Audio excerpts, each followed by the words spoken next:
সত্য, কিন্তু আমার পুত্র কৃষ্ণ মিথ্যা কথা বলেছে, আমি নিজে শ্রবণ করেছি। ভগবান স্থিত দিয়ে আমার পুত্র কৃষ্ণ চুরি করেছে, আমি নিজে দেখেছি। আচ্ছা, এতদূর পর্যন্ত তো ঠিক ছিল, তোমার সিদ্ধান্ত মেনে নিলাম, ঠিক। এইবার দেখুন ভক্তের আকুতি কোন জায়গায়। এতক্ষণ পর্যন্ত সব ঠিক আছে, কিন্তু উদ্ধব তুমি যে বললে ভগবান, উদ্ধব কোটি জন্ম তপস্যা করবার পরেও বহু যোগী মণি ঋষি এমনকি দেবতাগণও ওই ভগবানের পাদপদ্ম লাভ করতে পারে না,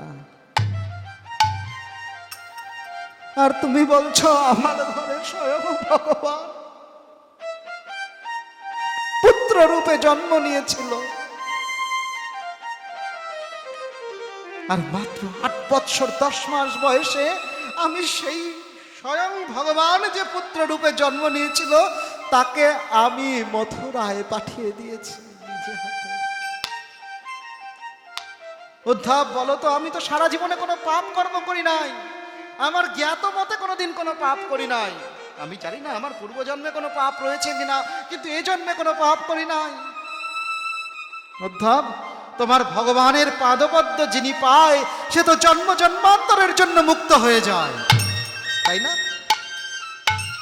অজামিল, চিন্তা করে দেখুন না অজামিলের কথা। ভুল করে বড় ছেলেকে ডাকবে বলে নারায়ণ নারায়ণ 3 বার বলে ফেলেছিল, বিষ্ণু লোকে তার স্থান হয়ে গেল, আর আমার ঘরে স্বয়ং ভগবান এসছে আমার পুত্র রূপে। সেই ভগবান আমাকে ছেড়ে চলে গেল, তাহলে তো ভগবানের সিদ্ধান্তটাই মিথ্যা। উদ্ধব, নির্বাক উদ্ধব নন্দ মহারাজ অঝোর ধারায় কাঁদছেন, আর উদ্ধবকে বলছেন, উদ্ধব শোনো,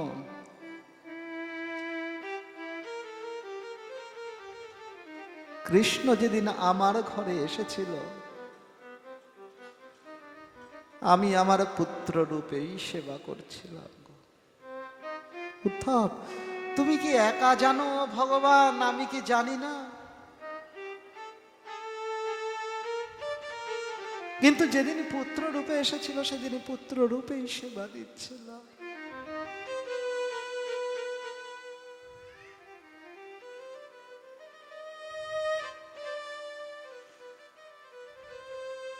কিন্তু উদ্ধব,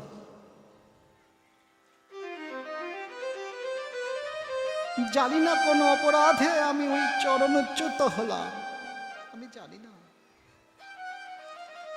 তোমার ওই রাজাকে গিয়ে বলো, তোমার ওই ভগবান মথুরার সিংহাসনে যে ভগবানকে বসিয়ে এসেছ, দেবকীর পুত্র রাজা, ওকে গিয়ে বলো, সে তো সব পারে, ফিরিয়ে দিক না আমার কৃষ্ণকে, ফিরিয়ে দিক না আমার কৃষ্ণকে। ভেবে দেখুন, নন্দ মহারাজ চাইলে বলতে পারতেন না যে আমাকে কৃষ্ণের কাছে নিয়ে যাও? আগে আমি যেমন বললাম, কৃষ্ণ চাইলে পারতেন না বৃন্দাবনে আসবেন, তো নন্দ মহারাজও তো বলতে পারতেন আমি কিচ্ছু চাই না বাবা, আমাকে এক্ষুনি কৃষ্ণের কাছে নিয়ে যাও। কিন্তু ওই কৃষ্ণ তো আমার নয়, ওই কৃষ্ণ আমার কৃষ্ণ নয়। ওই কৃষ্ণ তো সকালবেলা ধেনুবৎস লয়ে খেলতে যাবে না গোষ্ঠে, ওই কৃষ্ণ তো আমার পাদুকা যুগলকে মস্তকে ধারণ করবে না, ওই কৃষ্ণ তো আমার ধমক শুনবে না, ও তো দেবকী নন্দন,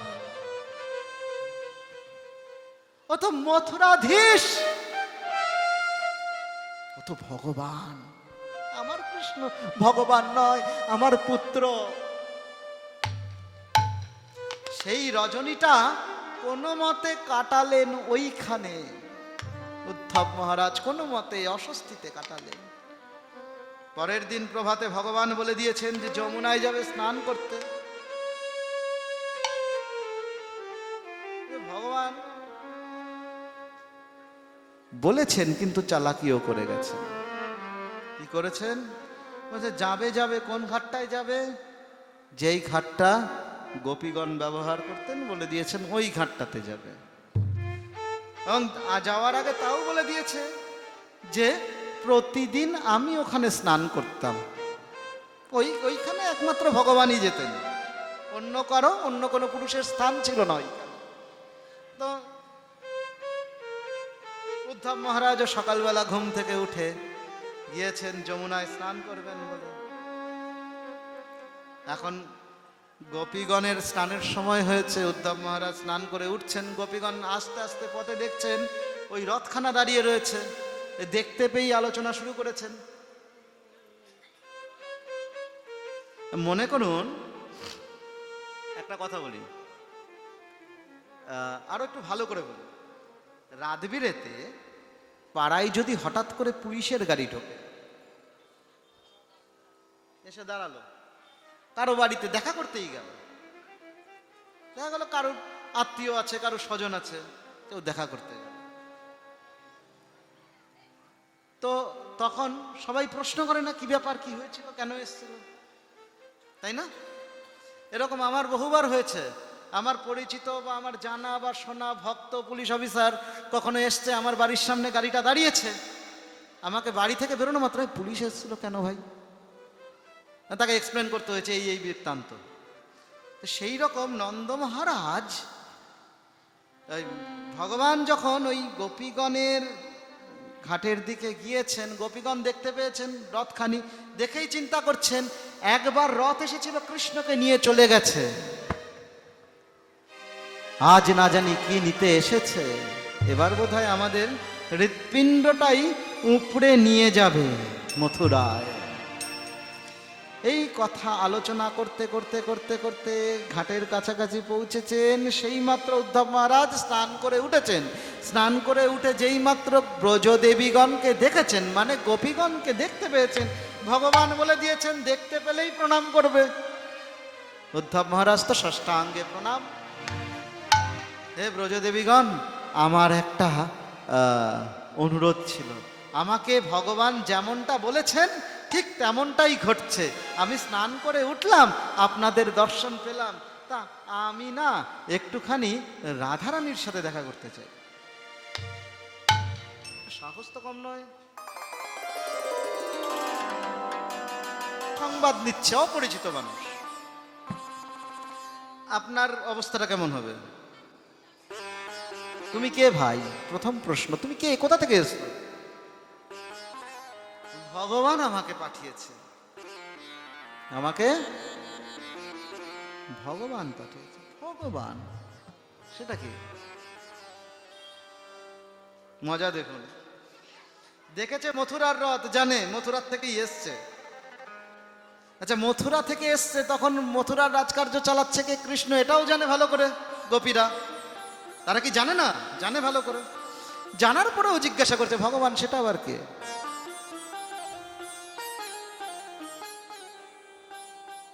বেশ অহংকারের মধ্যে যখন মানুষ থাকে, সেখানে যদি কেউ এরকম হঠাৎ করে শোনে যে ভগবান সেটা আবার কে, ভগবানও একটু ঘাবড়িয়ে যায়, তাই না?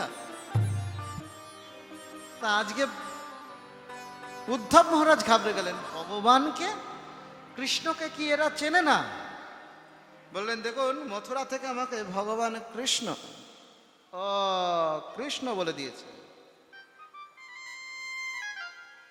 গোটা মথুরাবাসী ভগবান বলে, গোটা পৃথিবী ভগবান বলে, এরা বলছে কৃষ্ণ বলে দিয়েছে। হ্যাঁ, কৃষ্ণ পাঠিয়েছে তো মথুরা থেকে।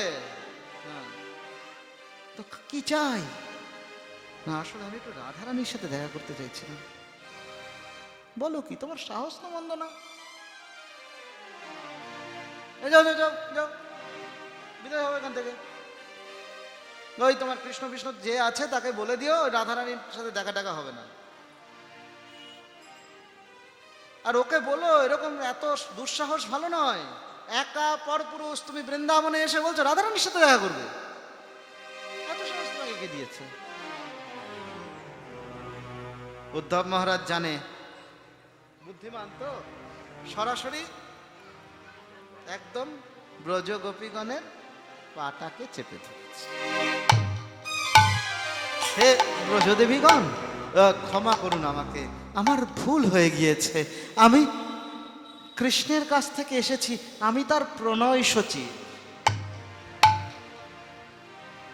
আমাকে মথুরা থেকে পাঠিয়েছে, আমি তো রাজদূত, আমি তো তার প্রণয় সচিব, আমার তো কিছু করবার নেই, আমি তো দূত। কৃপা করে যদি রাধারানীর নিকট নিয়ে যান। এখানে তো ব্রজদেবীগণ আপনারা রয়েছেন, আপনাদের মধ্যে অনেকেই তো রাধা গোবিন্দের মধ্যে দৌত ক্রীড়া করেছেন। যারা মঞ্জরীগণ ছিলেন, তারা কি করতেন? রাধা গোবিন্দের মধ্যে দৌত ক্রিয়াটা করতেন। বলতে তাহলে আমি তো সেই রকম দূতের মতন এসেছি, তা আমাকে সেবার সুযোগটা দেবেন না বাবা? একদম চরণ, একদম পাটা ধরেছেন চেপে। বলছে হ্যাঁ সেবা। তখন এরা পড়ে গেছে চিন্তা, একে যদি বঞ্চিত করি তাহলে তো আমরাও আমাদের কর্ম হতে বঞ্চিত হব। কালকে বৃন্দাজি আবার যখন মথুরায় যাবেন, তখন তো এ যদি বলে যে না তোমাকে মথুরায় ঢুকতে দেবো না, তখন তো বিপদ হচ্ছে। শোনো, তাহলে রাধারানীর কাছে নিয়ে যেতে পারি, একটা শর্ত আছে। কি শর্ত বলুন?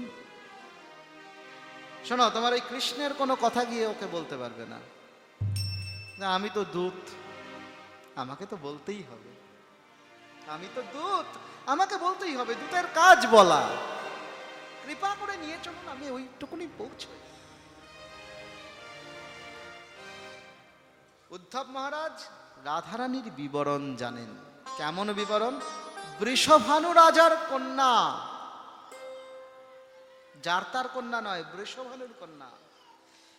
এখনো যদি আপনারা বর্ষানাতে যান, দেখবেন ব্রজের থেকে বৈভব কিন্তু বর্ষানায় বেশি। এখন যদিও বৃন্দাবনের ওদিকে মন্দির ফন্দিরগুলো বড় বড় অনেক হয়ে গেছে, কিন্তু বৈভব, পুরনো বৈভব, সেটা দেখলে চোখের নজরে দেখলেই বোঝা যায় যে এটা সমৃদ্ধ ছিল, এটা নতুন হয়েছে। সেই বৃষভানুর কন্যা, কি তার রূপ হবে! স্বয়ং ভগবান যার চরণে পড়েছিলেন তার রূপ কেমন হবে, তাকে দেখতে কেমন হবে, এইসব মনে মনে চিন্তা করতে করতে উদ্ধব মহারাজ গিয়েছেন ব্রজ গোপীগণের সাথে। ব্রজ গোপীগণ দূর থেকে রাধারানীকে দেখিয়ে দিয়ে বললেন, ওই দেখো গৈরিক বসন পরিহিত যে রমণী ওইখানে আকাশের দিকে চেয়ে বসে রয়েছে, তিনি রাধারানী, তার কাছে যাও। উদ্ধব মহারাজ যেই মাত্র তার কাছে গিয়ে উপস্থিত হলেন, উদ্ধবকে দেখতে পাওয়া মাত্র রাধারানী বসতে বললেন। উদ্ধব ভ্রমর। রাধারানী উদ্ধবকে দেখা মাত্র প্রথমেই যে সম্ভাষণটি করলেন, ভ্রমর বলে সম্ভাষিত করলেন উদ্ধবকে। ভ্রমর, এসেছ, বসো বলে একখানি আসন এগিয়ে দিলেন। উদ্ধব মহারাজ চিন্তায় পড়লেন। নন্দ মহারাজ আমার আত্মীয়, কিন্তু আমি শ্রবণ করেছি যে স্বয়ং ভগবান এই রাধারানীর চরণ যুগলকে নিজ বক্ষে ধারণ করেছেন, দেহ পদপল্লব মুদারম। আর তার সামনে যদি আমি উচ্চাসনে বসি তাহলে পরে তো অপরাধ হয়ে যাবে। আর তিনি যেচে আমাকে আসন দিয়েছেন, সেই আসনখানি যদি আমি গ্রহণ না করি তাহলে পরে অপরাধ হবে। কেন? কারণ স্বয়ং ভগবানের প্রেমের গুরু রাধারানী। তা আমি যে ভগবানকে ভগবান বলে জানি, তার গুরুকে যদি আমি অস্বীকার করি তাহলে পরে এটাও অপরাধ। কি করলেন? দক্ষিণ হস্তে আসনখানিকে গ্রহণ করলেন আর উপবেশন করলেন মাটিতে। যে বস্তু আপনি গ্রহণ করতে পারবেন না কোনো কারণে, কোনো বাধায়, কোনো কিছুতে, সেই বস্তু যদি আপনি গ্রহণ করতে চান, সেটিকে আপনার দক্ষিণ হস্ত দ্বারা গ্রহণ করা মানে আপনার হাতে গৃহীত হলো ওটি। এবার ওটি আপনি গ্রহণ করেন ছাই না করেন ওটা আপনার গৃহীত হল। যাই হোক, কথায় চলে আসে, তো ধরেছেন, ধরে বসেছেন। রাধারানী বলছেন, ভ্রমর কেন এলি, কেন এলি? ফিরে যা, ফিরে যা। এখানে আমার থেকে তো তোর নেওয়ার মতো কিছু নেই, তুই ফিরে যা। যা তোর মালিককে গিয়ে বল,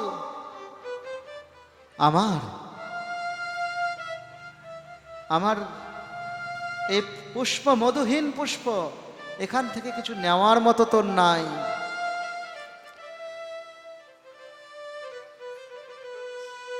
চিন্তায় পড়লেন উদ্ধব, কি উত্তর দেব? উদ্ধব মহারাজ বললেন, রাধে, আমি তো কিছু সংবাদ নিয়ে এসেছি তোমার জন্য, কিছু সংবাদ। কি সংবাদ? কৃষ্ণ সংবাদ পাঠিয়েছে, কৃষ্ণ ভালো আছে, সুখে আছে।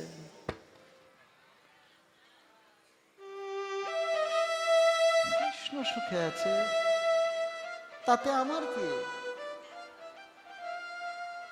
উদ্ধব মহারাজ মনে মনে ভেবেছিলেন, না জানি দেখতে কত সুন্দর হবে রাধারানী। গিয়ে দেখলেন মলিন বাসন পরিহিত এক রমণী, নয়ন দিয়ে অবিরত বাড়ি ধারা বহে চলেছে। তার কাছে যখন বললেন কৃষ্ণ ভালো আছে, কিয়দ হেসে বললেন, কৃষ্ণ ভালো আছে তো আমার কি? ভালো থাকতেই পারে, কৃষ্ণর ভালো থাকাই কাজ, আমার কি? কৃষ্ণ আপনার সান্নিধ্য পেতে চায়। এইখানে আবার যেতে হচ্ছে আমাকে রূপ গোস্বামীর কাছে ফিরে। উজ্জ্বল নীলমণি গ্রন্থে তিনি প্রেমের কথা বলতে গিয়ে বললেন, সত্যপি ধ্বংস কারণে সর্বতা ধ্বংস রহিতাং যদ্ভাব ইউন বন্দনা সব প্রেমনা পরিকীর্তিত। অর্থাৎ কোনো মতেই যা ধ্বংস হয় না, যার লয় নাই, তাই হলো প্রেম। অর্থাৎ রাধারানীর সন্নিকটে, রাধারানীর চিন্তনে, গোপী চিন্তনে ভগবান সমীপেই রয়েছে। ফলে তার ওই কৃষ্ণের প্রয়োজন নাই। নন্দ মহারাজের যেমন ওই কৃষ্ণের প্রয়োজন ছিল না, রাধারানীর ওই কৃষ্ণের প্রয়োজন নাই, কারণ তার কৃষ্ণ তার সমীপেই রয়েছে।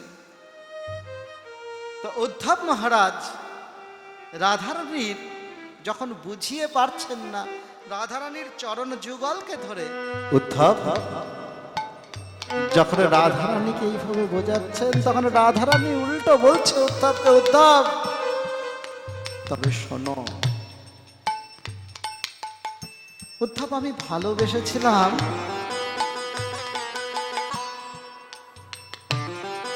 গোপবেশ বেণুকর মুরলী বদন কৃষ্ণকে, নন্দ নন্দন কৃষ্ণ।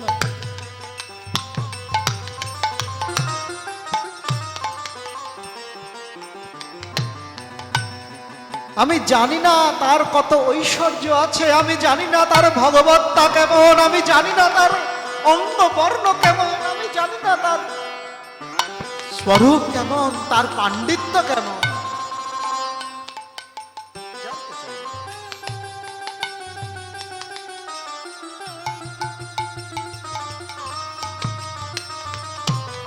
কারণ আমার যে প্রীতিবন্ধন,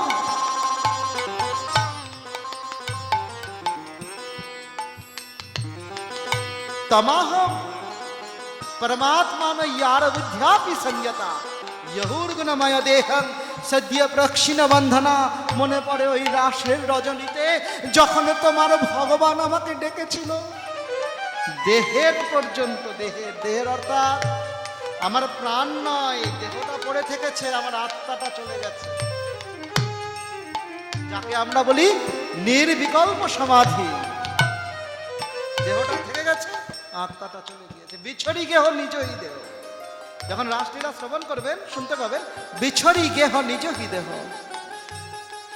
তা আমাদের কাছে দেহটারও কোনো মূল্য নাই, আমাদের কাছে সংসারেরও কোনো মূল্য নাই, সমস্ত কিছু আল্লাহ ওই গোবিন্দ পাদ ও পদ্মে সঁপে দিয়েছে।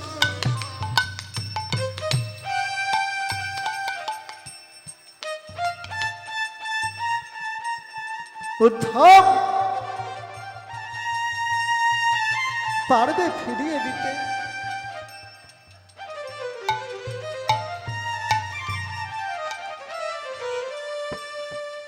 কৃষ্ণ গৃহীত মানসা সয়ত্র কান্ত যবলোল কুণ্ডলা। আরে ঘরে তো আমাদের সব ছিল,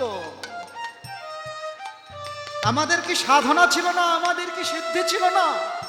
বলো না উদ্ধব, আমাদের সাধনা ছিল, সিদ্ধি ছিল, জ্ঞান ছিল, বৈরাগ্য ছিল, সব কিছু ছিল।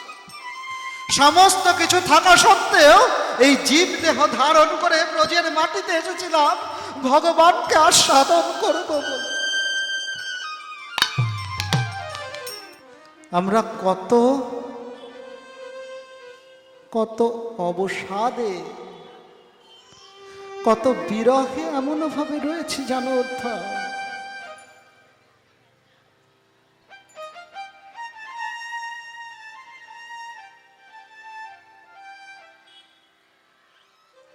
কিন্তু পরিশেষে তিনি সমস্ত কিছু পরিত্যাগ করে, পরিশেষে উদ্ধব মহারাজ সমস্ত কিছু পরিত্যাগ করে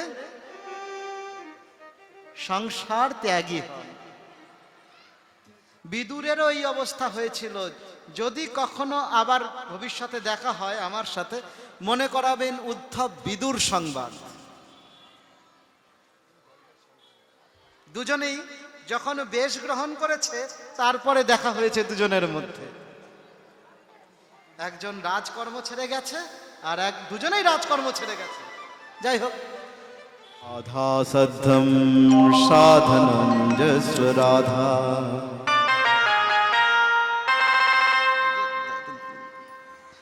মন্ত্র রাধা মন্ত্রদাত্রী চ রাধা সর্বম রাধা জীবনম তস্য রাধা রাধা রাধা वाच किम शेषम किशोरी कुछ ऐसा इंतजाम हो जावे किशोरी किशोरी किशोरी कुछ ऐसा इंतजाम हो जाए ओ किशोरी तुझे ऐसा इंतजाम हो जाए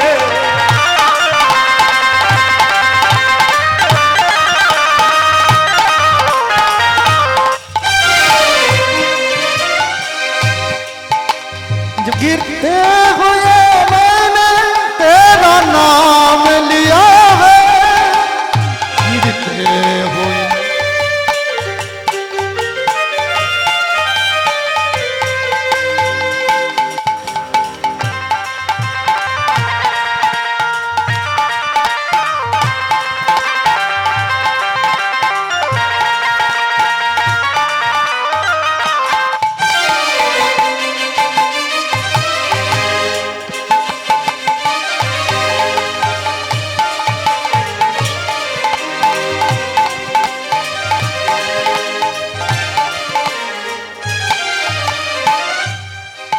तुम अपने भक्त को कृपा करती हो राधे तुम अपने भक्त को कृपा करती है राधे उनको अपने चरणों में जगह देती हो राधे उनको अपने चरणों में जगह देती हो राधे उनको अपने चरणों में जगह देती हो राधे किशोरी कुछ ऐसा इंतजाम हो जाए किशोरी तुझे ऐसा इंतजाम हो जाए बोल बोलो राधे राधे राधे राधे राधे राधे राधे राधे राधे वृंदावन में राधे राधे শুনতে পাচ্ছি না सवाई मिले बोले बोलो राधे राधे राधे राधे वृंदावन में वृंदावन में राधे राधे सवाई जोर से बोलूं রাধা রানীর নামটা এত ধীরে হয় কেন হ্যাঁ কাঠের আসরে দেখি রাধা রানীর নামটাই ধীরে হয় বাকি তো সব সময় চেঁচামেচি করেন बोलो राधे राधे राधे राधे राधे राधे वृंदावन में वृंदावन में वृंदावन में गोकुल में गोवर्धन में